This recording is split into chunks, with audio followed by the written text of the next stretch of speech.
Hello students, in our previous lecture we have discussed about Coulomb's law, which says that if two charges are there, Q1 and Q2, and if they are separated by distance r, then the force acting between them will be 1 upon 4 pi epsilon naught Q1 Q2 upon r square.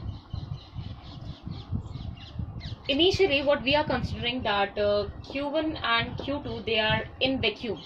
So what is there between them? Vacuum is there, or free space is there between them. So that's why what I've written over here, f of v denotes what? Vacuum. F of v is equals to 1 upon 4 pi epsilon naught Q1 Q2 upon r square. But if suppose instead of vacuum, any other medium is there between these two charges, suppose water is there in between these two charges. Now vacuum is not there, water is there. So now how this Coulomb's law will change, that we need to discuss. So if any other medium is there, that's why what I've written over here, Fm, where m denotes what? Any medium. So Fm is equals to 1 upon 4 pi epsilon Q1 Q2 upon r square. So you can clearly see over here, all the things are as it is. Only the difference is here. Here I've written epsilon naught. Here simply I've written what? Epsilon. Now yesterday we discussed about what is epsilon naught. Epsilon naught is permittivity of free space. Because initially what we have considered, that nothing is there, vacuum is there or free space is there. That's why what I've written over here, epsilon naught, which denotes what? Permittivity of free space. But when I have considered that any other medium is there in between these two charges, this epsilon naught is now replaced by epsilon, which means what? Permittivity of that medium. So you need to understand it, that when vacuum is there between two charges, we are supposed to write epsilon naught. When apart from vacuum any other medium is there between these two charges, we are supposed to write epsilon, which denotes what? Permittivity of that particular medium. Now we need to understand that what is the meaning of this permittivity. Actually permittivity is the property of that medium. It is the characteristic of that medium which determines the electric force between these two charges. Suppose vacuum is there. Vacuum means what? Not even A molecules are there between these two charges. So if nothing is there between these two charges, how they will interact with each other? Very easily they can interact with each other, and they will have maximum electric force between them, because nobody is there to stop this force. But now suppose instead of vacuum, air molecules are there.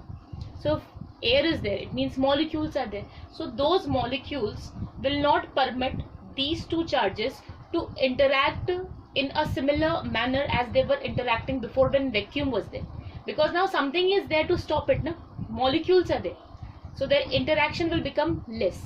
Now suppose instead of air molecules, water molecules are there. Water molecules means what? Liquid. In liquid, molecules are more closer. So if more molecules are there between these two charges, how they will interact? Again the interaction will become what? Less.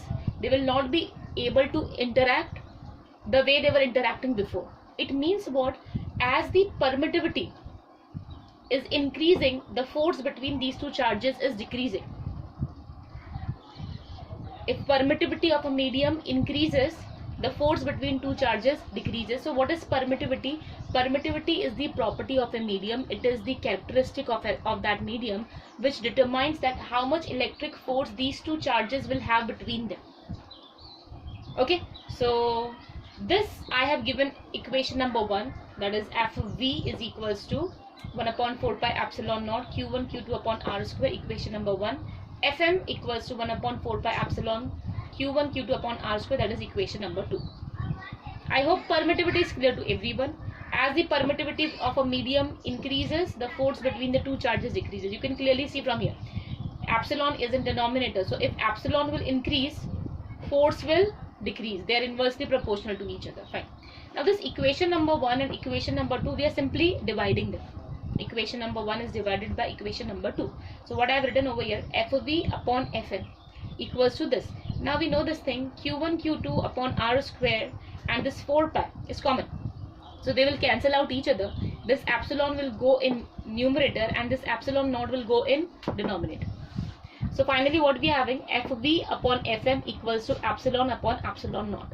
Now the ratio of this epsilon upon epsilon naught is known as what? K, or we can also say that it is epsilon r. Now you might be thinking what is K or what is epsilon r. Actually today's topic is that only. What is K? K is dielectric constant. What is epsilon R? Epsilon R is relative permittivity. They are same only. But if you're writing K, you will call it what? Dielectric constant. But if you're writing it as epsilon R, you will call it what? Relative permittivity. But they are same only. So the thing is that here, if I'll ask you that define dielectric constant from here. So how you can define dielectric constant? You will say the ratio of the permittivity of a medium. We know this thing, epsilon is what? Permittivity of a medium. And what is epsilon naught? Permittivity of free space or vacuum. So if I'll ask you that define dielectric constant from here or relative permittivity from here, so you will say that dielectric constant or relative permittivity, it is the ratio of the permittivity of a medium to the permittivity of a free space. This is one definition. What could be the other definition for these two? From here we can write, because we know this thing K, if K is equals to epsilon upon epsilon naught, K is also equals to K, or epsilon R is also equals to FV upon FM. So by this, how we can define dielectric constant or relative permittivity? Again, it is very easy.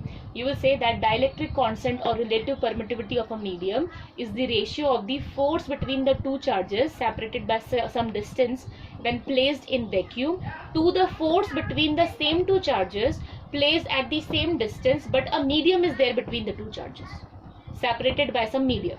So the ratio of these two forces is known as what? Relative permittivity or dielectric constant. So in this way we can have two definitions of dielectric constant or relative permittivity. Don't get confused that why we are writing two things. Actually it's very simple. If you are writing it as K, you will call it what? Dielectric constant. If you are writing it as epsilon R, you will call it what? Relative permittivity. But they both are same. Now if I'll ask you what is the unit of K or what is the unit of epsilon R, so I think things are clear. It is unitless, because here also, if we talk about this, so they will cancel out each other. The units of force will cancel out each other. So basically the unit of K or epsilon R is, it means they are unitless, they don't have unit. Okay, now from here if I'll ask you that what is epsilon, so what we will do, we will shift this epsilon naught that side. So it will become epsilon equals to epsilon naught epsilon R, or epsilon is equals to epsilon naught K. Actually they both are same. What we did, simply we have shifted epsilon naught that side.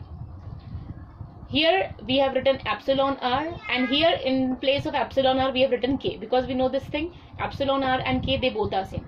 So you have to remember that what is permittivity of a medium?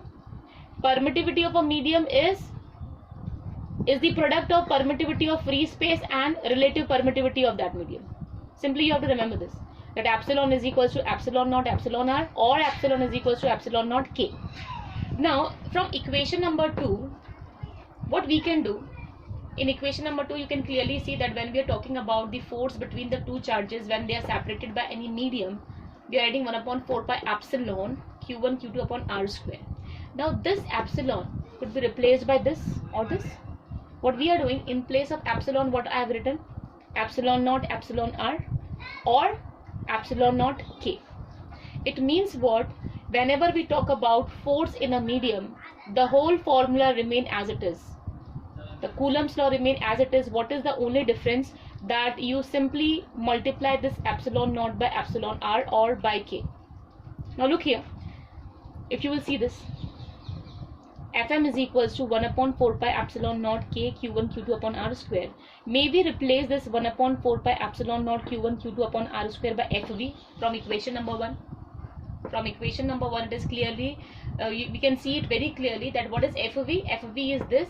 So this whole terms except K can be replaced by Fv. So what I have written, Fm as it is, Fm is equals to Fv upon K. K is in denominator. So we have this equation now.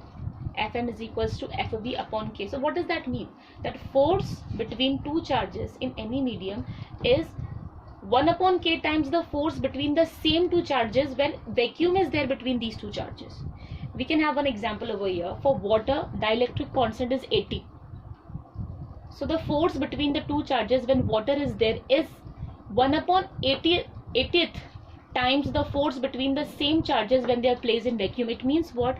The force between them will decrease how many times? 1 upon 80th time it will decrease. So I think now this is clear that as the permittivity of a medium, as the dielectric constant of a medium increases, the force between the charges decreases. I think this topic is clear. Dielectric constant or relative permittivity. Thank you.